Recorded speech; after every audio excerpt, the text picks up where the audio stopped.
Yes, ma'am, you're audible. Okay. So I have sent the list of the students who have opted for business statistics or for advertising in the group uh, just now. So all of you, please go through the list. If you know anybody who is not there in the WhatsApp group but is there in the list, please inform them. और अगर कोई बच्चा ऐसा है कि भाई जिसने business statistics opt नहीं किया है बट इस व्हाट्सएप ग्रुप में है तो प्लीज उसको कह दो कि लीव कर दे। ठीक है, अपने फ्रेंड्स को, क्लासमेट्स को इन्फॉर्म कर दो एज सून एज पॉसिबल कि वो ग्रुप ज्वाइन कर ले। ठीक है, पहली चीज तो ये। दूसरी चीज ये है कि 35 स्टूडेंट्स दिख रहे हैं लिस्ट में but there are 38 students in the WhatsApp group, so I think 2 students are more. हो सकता है किसी ने अपने 2 नंबर से ज्वाइन किया हुआ ग्रुप, या फिर हो सकता है कोई एक्स्ट्रा बच्चे हैं, तो देख लो।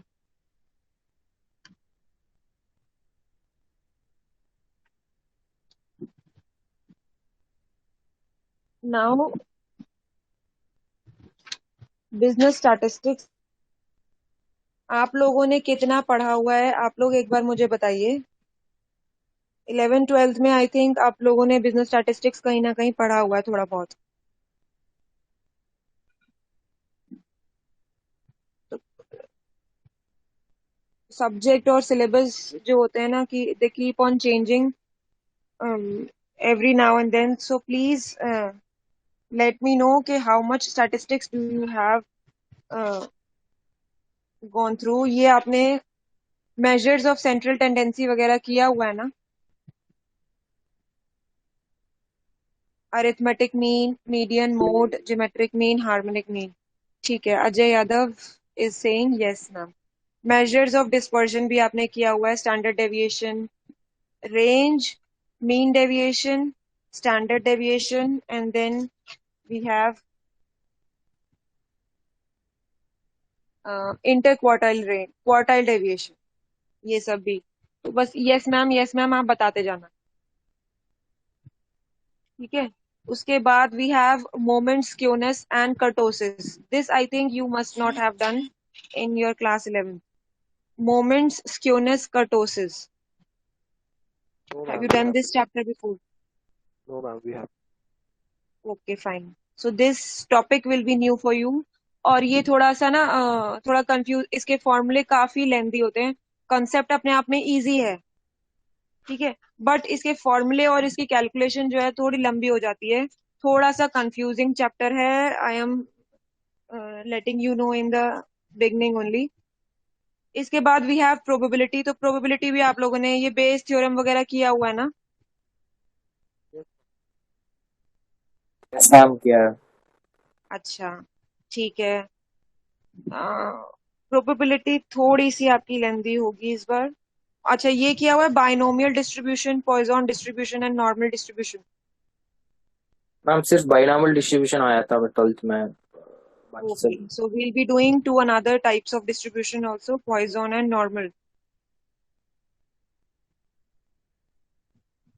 Normal distribution is the most important distribution, which is the basic, uh, या कह लो it is the foundation of the inferential statistics. हमने inferential statistics अभी तक नहीं पढ़ी है, जो कि रिसर्च में आगे यूज की जाती है। तो वो पूरी स्टैटिस्टिक्स की पूरी फील्ड जो है it is dependent upon the concept of normal distribution. तो इसको समझना इम्पोर्टेंट है। After probability unit we have correlation, regression. ये आप लोगों ने किया होगा थोड़ा सा, है ना? कोरिलेशन किया है बच्चे? यस मैम किया। रिग्रेशन भी? आई थिंक रिग्रेशन नहीं किया है आप लोगों मैम ने। रिग्रेशन एक। हाँ नहीं, रिग्रेशन नहीं किया होगा। ओके, तो इंडेक्स नंबर्स और टाइम सीरीज आई थिंक ये भी नहीं किया होगा। यस मैम, नहीं सर। ठीक है, तो this is all about the syllabus. मैंने सारे चैप्टर्स के यूनिट्स के नाम लिए हैं, तो आपको एक आइडिया लग गया होगा कि कितना आप लोगों ने किया है और कितना आपको आगे करना है। तो statistics from my point of view it is a very nice subject बच्चे। ये मुझे मुझे पर्सनली ये सब्जेक्ट बहुत अच्छा लगता है, और जिन लोगों को प्रैक्टिकल पेपर्स पसंद होते हैं उनको ये सब्जेक्ट पसंद आता है। तो if you try to be into this subject from the beginning of the semester, you will like this subject. But if you let it go and if you try कि भाई सेमेस्टर के and में ये पढ़ लेंगे, then please take my advice कि अभी भी आप स्विच कर जाना। ये सब्जेक्ट अगर आप OBE के हिसाब से पढ़ेंगे या ABE के हिसाब से पढ़ने लगे, ठीक है, मैं आपको अभी से वार्न कर रही हूँ। मेरे पास सिर्फ 35 स्टूडेंट्स हैं, देखो, और एडवर्टाइजिंग ऑलमोस्ट इसके डबल या ट्रिपल है। मेरे स्टैटिस्टिक्स में सिर्फ 35 स्टूडेंट्स आए हैं, बट उसके बाद भी मैं आपको आपके भले के लिए बता दूं पहले से ही कि अगर इस सब्जेक्ट को आपने एंड टाइम पे छोड़ने के लिए लिया है कि हम एंड में पढ़ लेंगे ये सब्जेक्ट, तो कोई यूज नहीं है इस सब्जेक्ट का। ठीक है, theoretical subjects you can do on the and, in the and time, semester के एंड में पढ़ लो या इवन बाद में भी पढ़ लो। एडवर्टाइजिंग तो बेसिक नॉलेज होती है, ठीक है। आप एड्स, आप दिन भर दिन रात you go through 100 types of ads in your everyday life. Television देख रहे हो, फेसबुक देख रहे हो, कहीं भी देख रहे हो, आपके सामने 1000 तरीके के एड्स आते हैं, तो आपको बेसिक नॉलेज एडवर्टाइजिंग की पहले से ही है। ठीक है, तो वो आपके लिए सब्जेक्ट बहुत इजी है। बट यहाँ अगर आप स्टैटिस्टिक्स ऑप्ट करने जा रहे हो या कर लिया है, तो you must put your efforts into this subject, then only this will be useful for you, otherwise it won't B.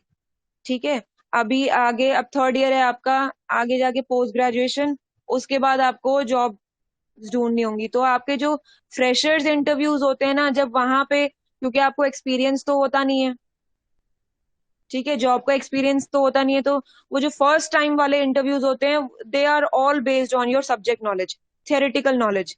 Practical knowledge तो आपको कुछ नहीं होती ना। तो if your concepts of your main papers, your जो आपने ऑप्ट किए हैं उन सब्जेक्ट्स के अगर आपके पास नॉलेज नहीं होती है, तो it leaves a very bad impact in the interviews. तो आप अगर आप उस टाइम पढ़ने बैठते हो तो कंसेप्ट क्लियर नहीं होते हैं। तो स्टैटिस्टिक्स या फाइनेंशियल मैनेजमेंट, ये इस तरीके के सब्जेक्ट्स होते हैं कि इनमें से इंटरव्यूज में पूछा जाता है। अगर आप अपने फर्स्ट टाइम इंटरव्यूज में अपने इंटरव्यूअर को ये बता रहे हैं कि मैंने ये सब्जेक्ट्स ऑप्ट किए थे, तो ये statistics is one of those subjects from which the interviewer might ask you some questions. Financial management एक ऐसा सब्जेक्ट है जिसमें से बहुत क्वेश्चंस आते हैं।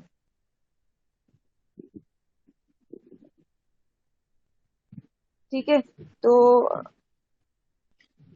if you have opted for this subject, I really want you to be into this subject from the beginning. आप बाद में जाके अगर करेंगे तो ये बहुत ज्यादा प्रैक्टिकल है। प्रैक्टिकल तो है, लेकिन जितना आप प्रैक्टिकल पढ़ेंगे उसका थियोरेटिकल कंसेप्ट जो है वो थ्योरी में आएगा आएगा। For example, if you are going through the chapter of measures of central tendency, तो उसकी थ्योरी पूरी की पूरी आपको समझनी है। थ्योरी जब समझ लोगे तभी आपको प्रैक्टिकल समझ में आएगा, और जब प्रैक्टिकल समझ लोगे तो थ्योरी भी साथ साथ आपको समझ में आ जाएगी।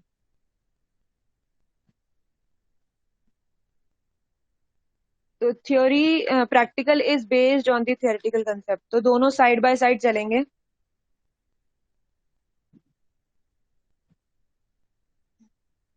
ठीक है, ये हो गया। और सिलेबस आप लोगों के पास होना तो चाहिए, बट अगर नहीं है तो मुझे बता दो, I will send it on the group.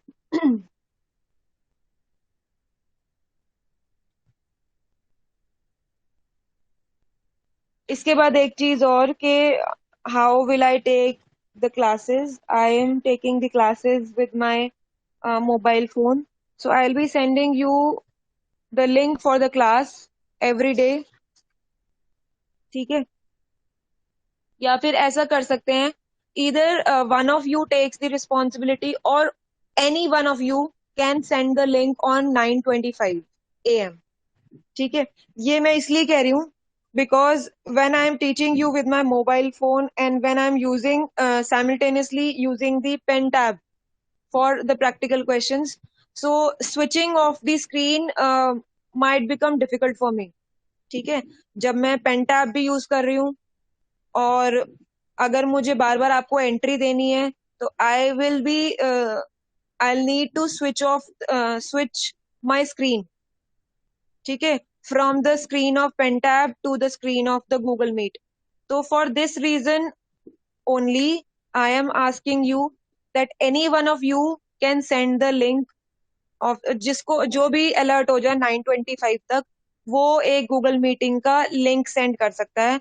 उसी से सब लोग ज्वाइन कर लेंगे. उससे क्या होगा कि जो भी बच्चा लिंक सेंड करेगा बस उसकी उस दिन के लिए रिस्पॉन्सिबिलिटी हो जाएगी. ही विल कीप ऑन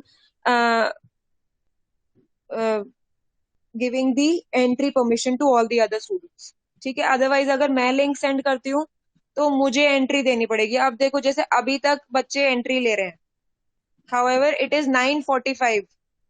तो अगर अभी तक बच्चे लेते रहेंगे and I am teaching you with pen tab, तो आप लोगों को भी प्रॉब्लम होगी और मुझे भी बार बार प्रॉब्लम होगी.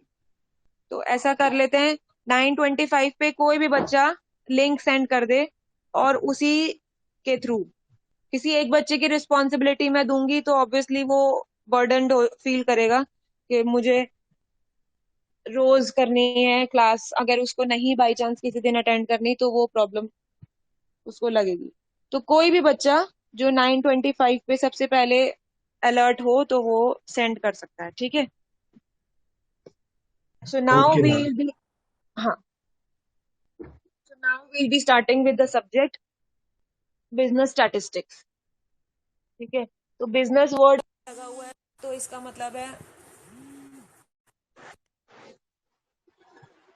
बच्चे can you give me just 2 minutes, I want to leave this call और आफ्टर दैट आई विल, ठीक है, I will get back to the class. Just wait.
बच्चे आप लोगों को टाइम टेबल मिल गया है अपना?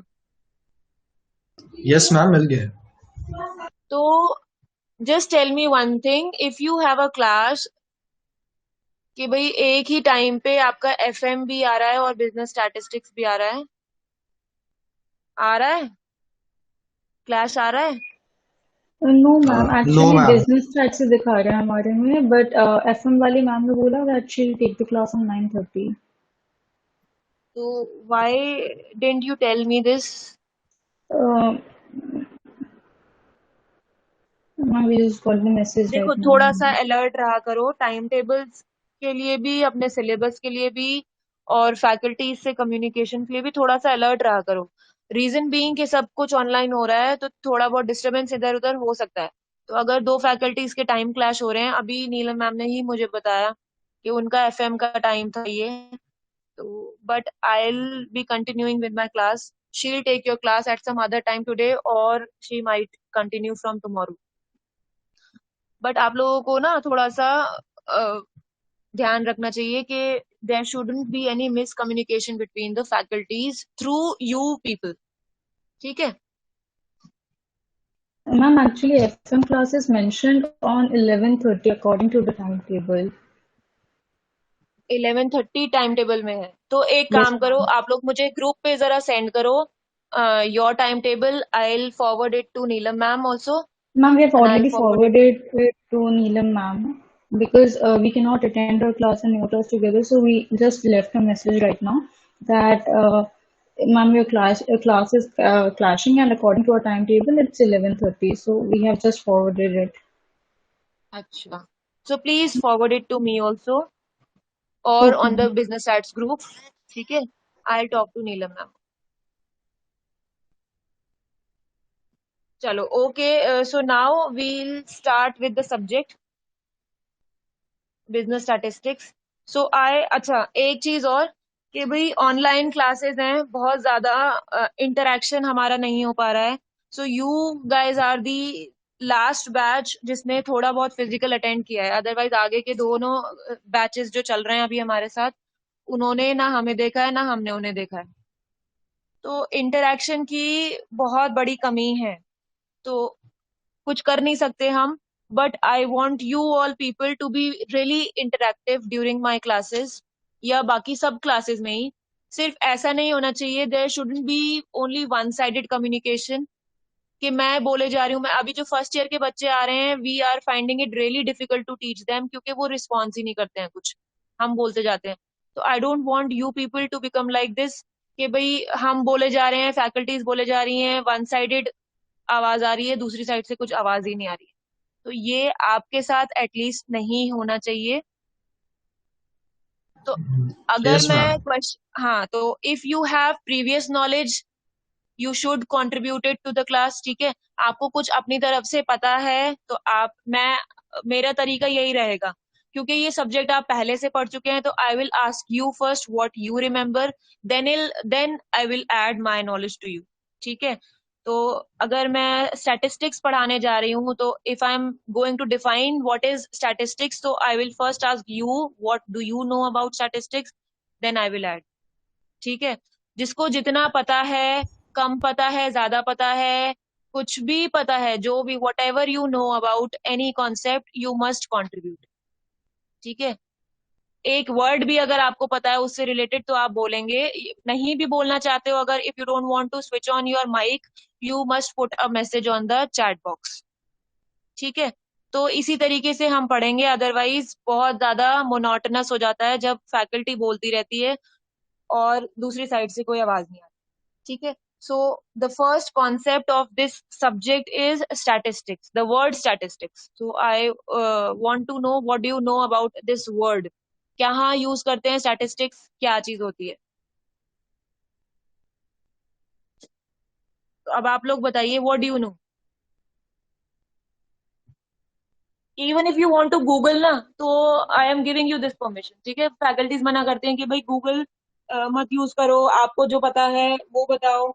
बट अगर आपको नहीं पता और अगर आप गूगल कर रहे हैं तो वेरी गुड, एटलीस्ट आप पार्टिसिपेट तो कर रहे हैं, एटलीस्ट आप अटेंटिव तो हो.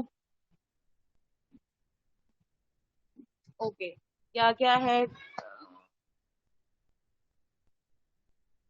Study of numbers, Kashish, Reena is saying for analyzing data. Rishabh, Dev saying data modeling. Any other guess? Any other guess? No? Collecting and analyzing data. ठीक है, very good.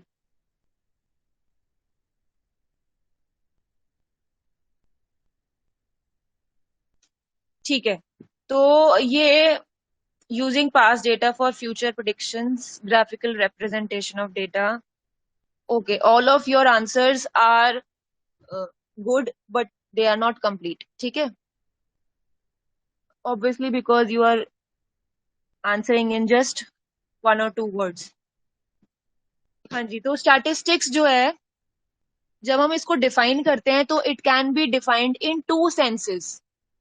Statistics, आपको ये singular और plural तो पता है ना word, singular क्या होता है, plural क्या होता है? ठीक है, one city and 2 cities, तो ये तो पता है आपको singular क्या चीज होती है, plural.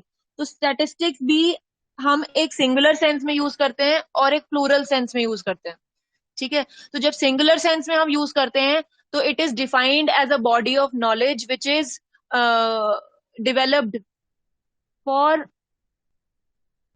Basically collection of data, analyzing the data, for representing the data and taking out the interpretation from the data. ठीक है, statistics as in a singular sense it is defined as collection, collecting, analysing and interpreting the data.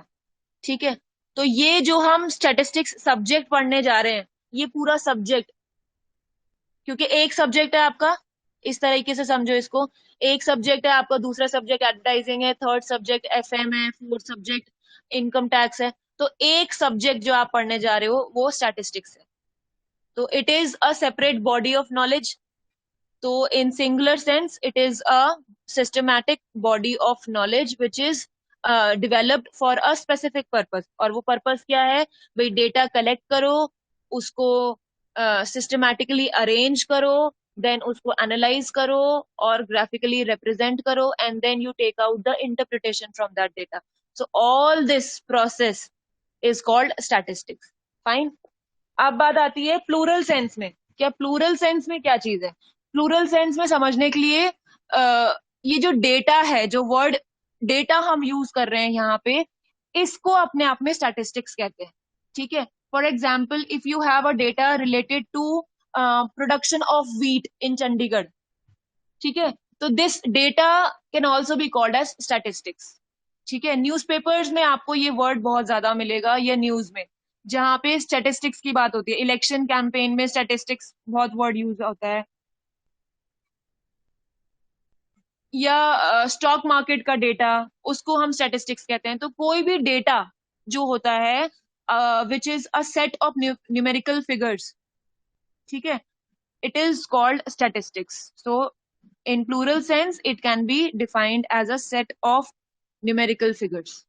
Fine. So this is all about the word statistics. अब ये statistics जो है बच्चे, इसका advantages, इसके disadvantages, इसका प्रोसेस, ये सारा थियोरेटिकल पार्ट जो है ये हमारे कोर्स में नहीं है, तो इसलिए we will not go into the detail of advantages of statistics या डिसएडवांटेजेस. वो आप लोग अगर खुद 5-10 मिनट लगा के अगर इंटरनेट पे इसके एडवांटेजेस डिसएडवांटेजेस वगैरह देख लेंगे तो it will be very good for you. Otherwise, we have a large syllabus to cover in 4 months. That too in online classes. So, इसलिए otherwise I would have taken this introductory part very slowly, taking up each and every topic. But इसको मैं I am deciding it to skip. ठीक है? तो अब if we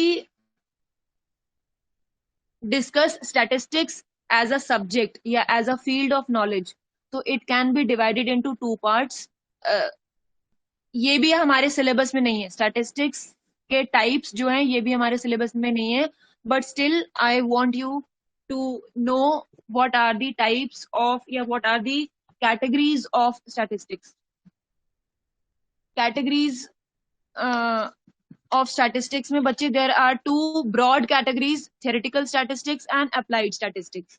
ठीक है, theoretical statistics में एक है हमारा descriptive statistics, दूसरा है हमारा inferential statistics. ठीक है, I'll define these types of statistics in just 1 or 2 line.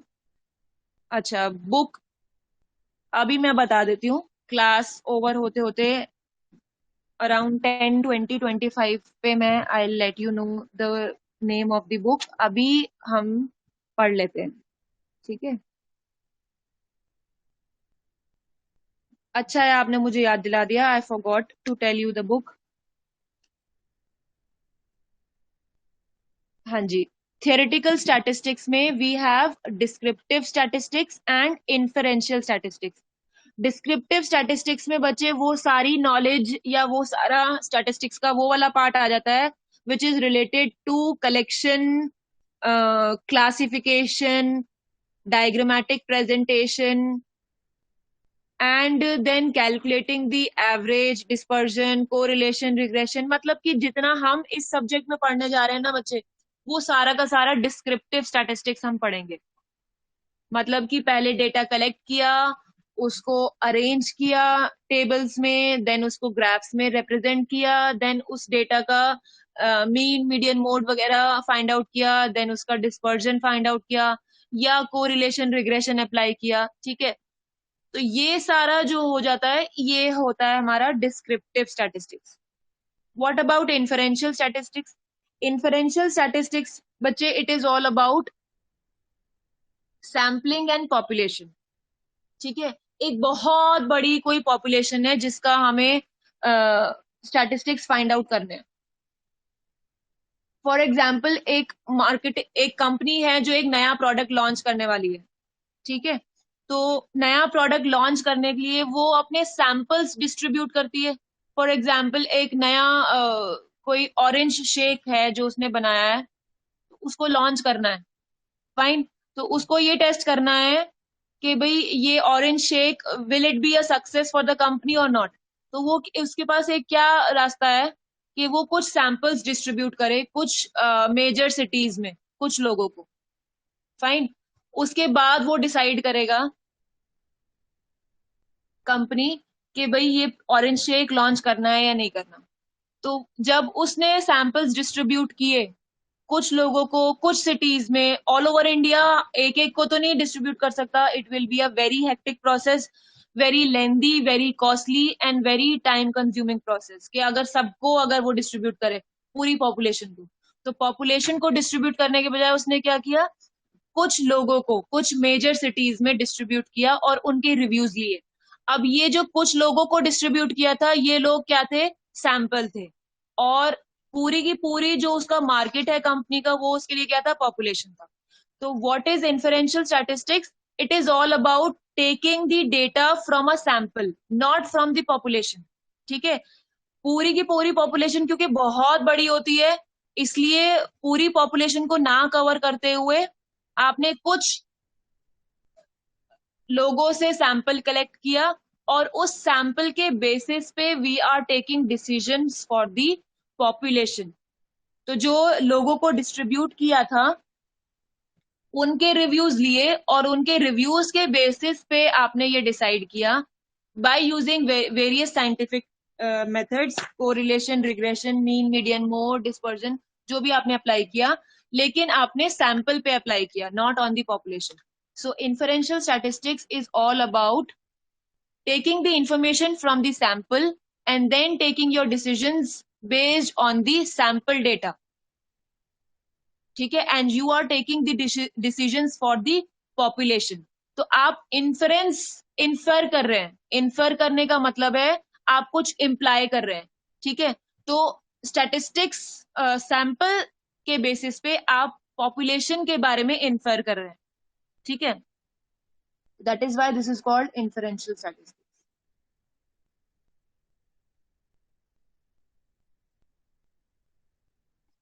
तो ये है थ्योरेटिकल स्टैटिस्टिक्स। अप्लाइड स्टैटिस्टिक्स जो है बच्चे,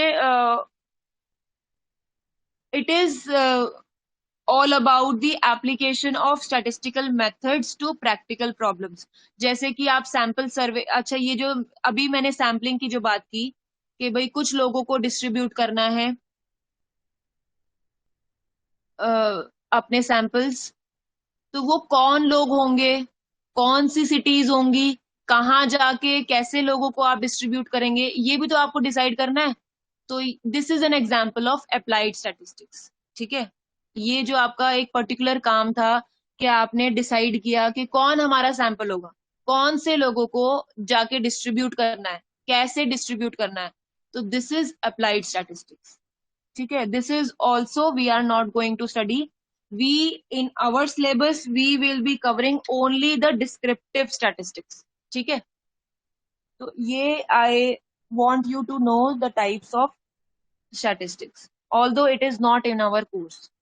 ठीक है, इसके बाद स्टैटिस्टिक्स जब हम पढ़ते हैं तो एक और चैप्टर आता है क्लासिफिकेशन एंड टैबुलेशन का, which is also not in our course, but you should have knowledge of classification and tabulation also.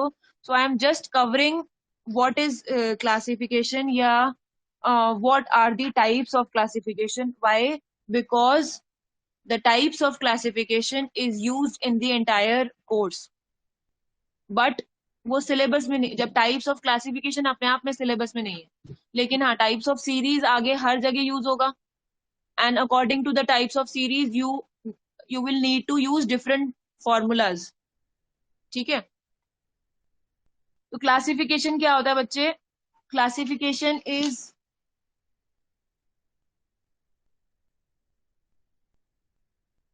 it is basically the process of arranging the data into various classes and sub classes।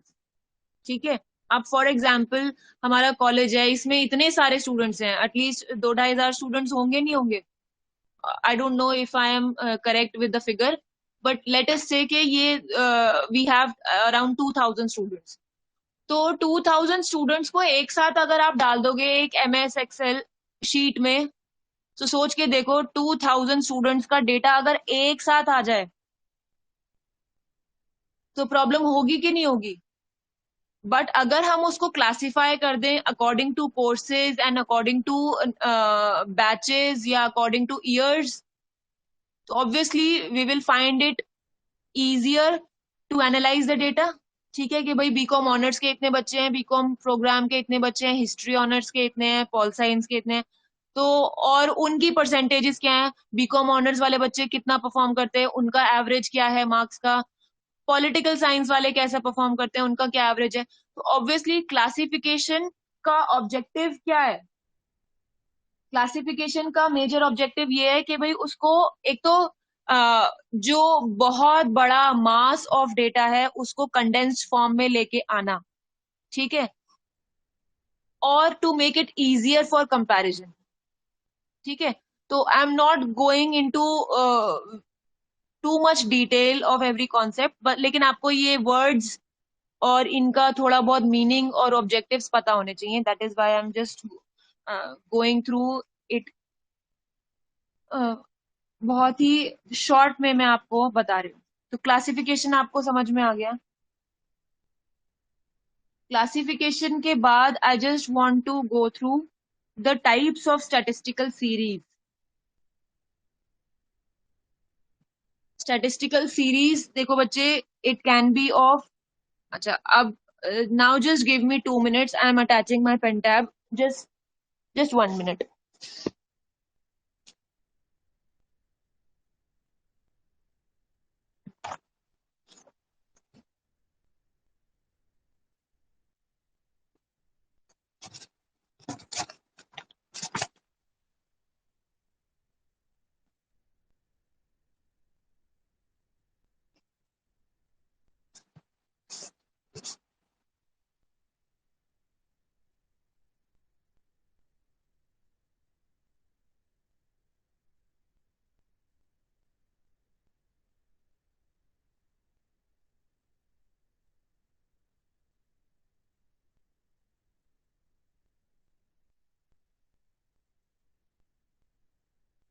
So now are you able to see my screen?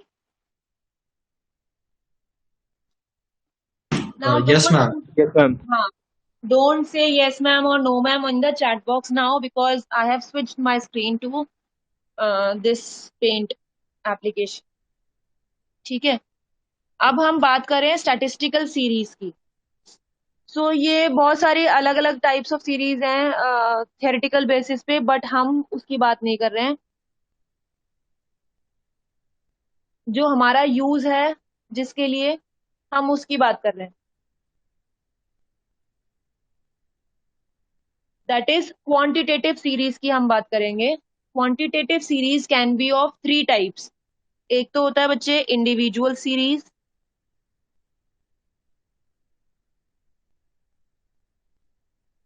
ठीक है. अब individual series जैसे कि number of employees in the college and their salaries. So if we have a data of let's say 50 teachers, तो ये एक बहुत ही छोटा डेटा है, ठीक है. तो सबके नाम हम लिख देंगे. सपोज कोई प्राइवेट कंपनी है, तो सबके नाम ये हो गए और उनकी सैलरीज.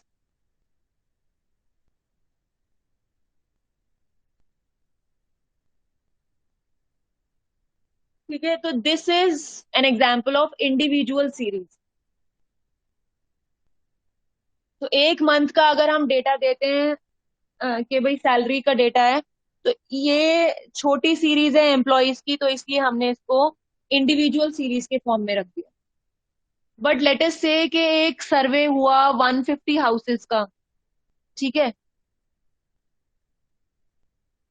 और उसमें हमें पता करना है कि हर हाउस में कितने रूम्स हैं.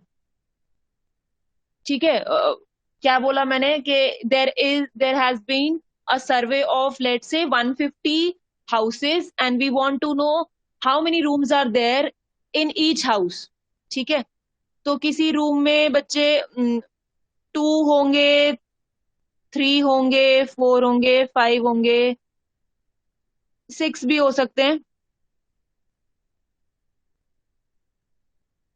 6 भी हो सकते हैं. अब ये जो है 150 हाउसेस का डेटा अगर मैं मेंशन करने लिखूं, तो ये तो चलो मैंने यहाँ पे तो 5 एम्प्लॉयज का, सपोज एक बहुत छोटी सी कंपनी थी उसमें 5 एम्प्लॉयज थे, ये तो मैंने लिख दिया. चलो 10 एम्प्लॉयज भी मैं लिख दूंगी, 20 भी, 25 भी, 50 भी. लेकिन उससे ज्यादा जब होने लगता है तो ऑब्वियस सी बात है कि हमें कहीं ना कहीं तो अरेंज करना ही है ना. ठीक है, तो लेट अस से कि 150 हाउसेज हैं विच is a very large number. तो इसको मुझे अरेंज करना पड़ेगा. सपोज 150 हाउसेस को मैंने ऐसे ही पहले जब डेटा कलेक्ट किया तो हर हाउस का मैंने लिख दिया कि भाई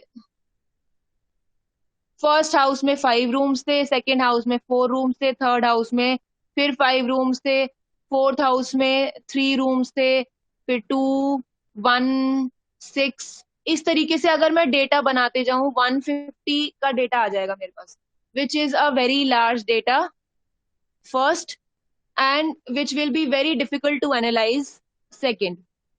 तो इसको हमें अरेंज करना पड़ेगा फ्रीक्वेंसी डिस्ट्रीब्यूशन में.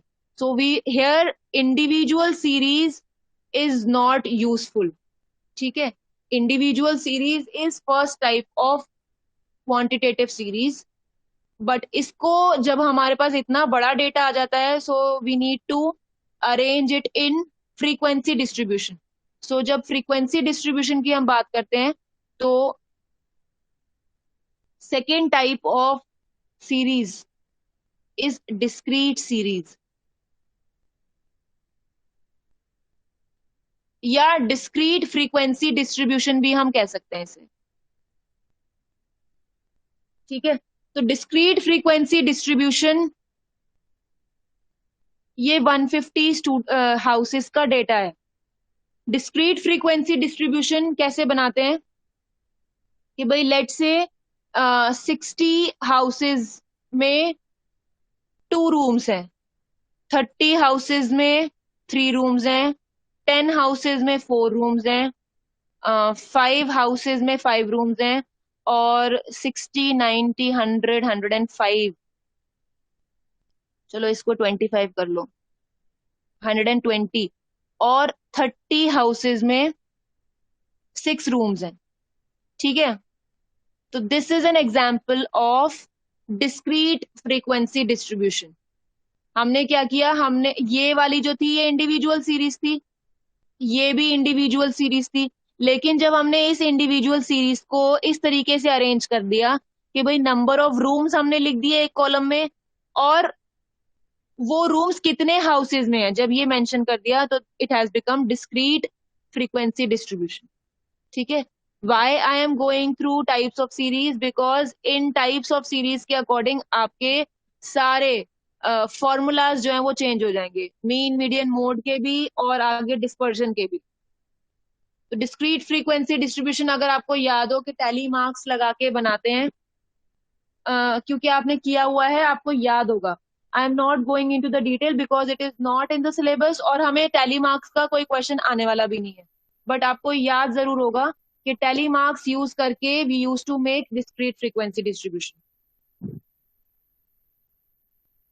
तो ये चीजें आपको ध्यान रखनी है। अब इसके बाद आता है continuous frequency distribution. Continuous frequency distribution का एग्जाम्पल मैं आपको दे देती हूँ।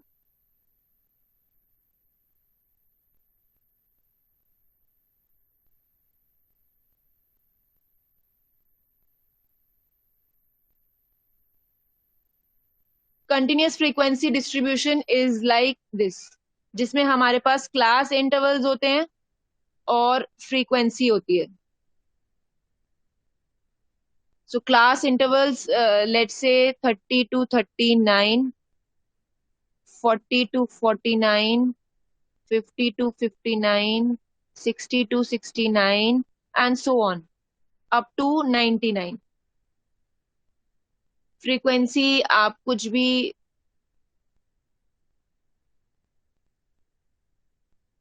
ठीक है। So this is an example of continuous frequency distribution, ठीक है। अब इसमें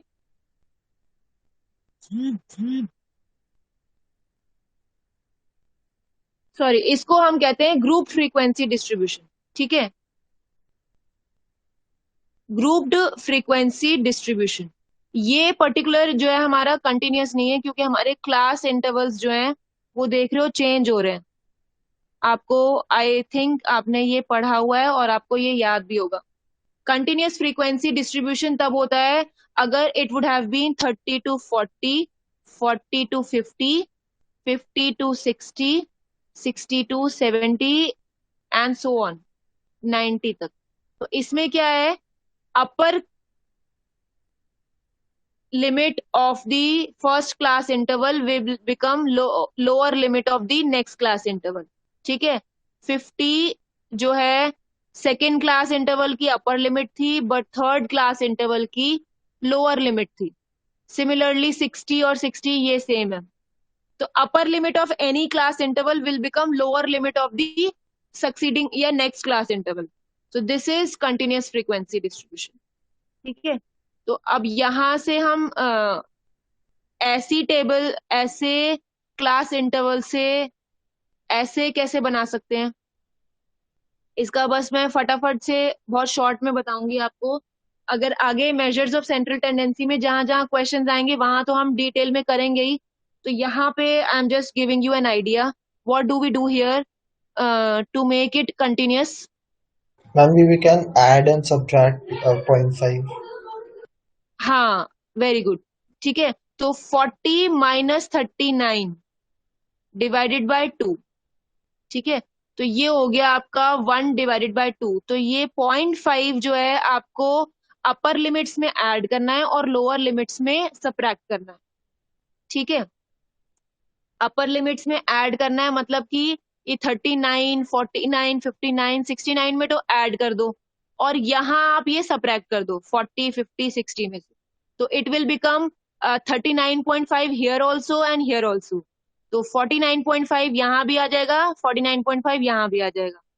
49 में 0.5 ऐड कर दोगे और 50 में से 0.5 माइनस कर रहे हो, तो इट विल बिकम सेम, ठीक है।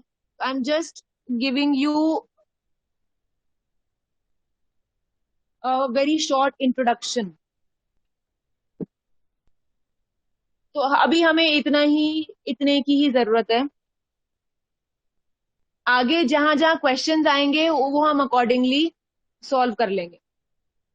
ठीक है, एक चीज और है, we also have cumulative frequency distribution. ठीक है, जिसमें हम लेस देन और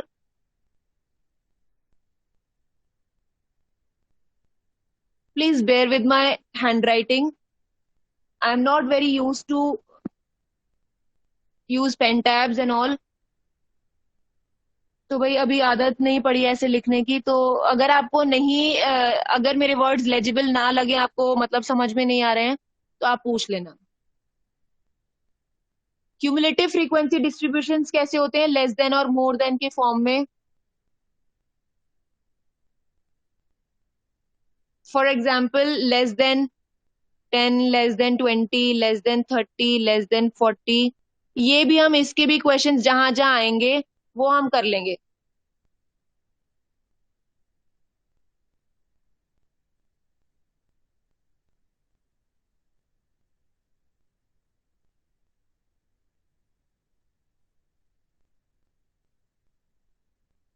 ठीक है,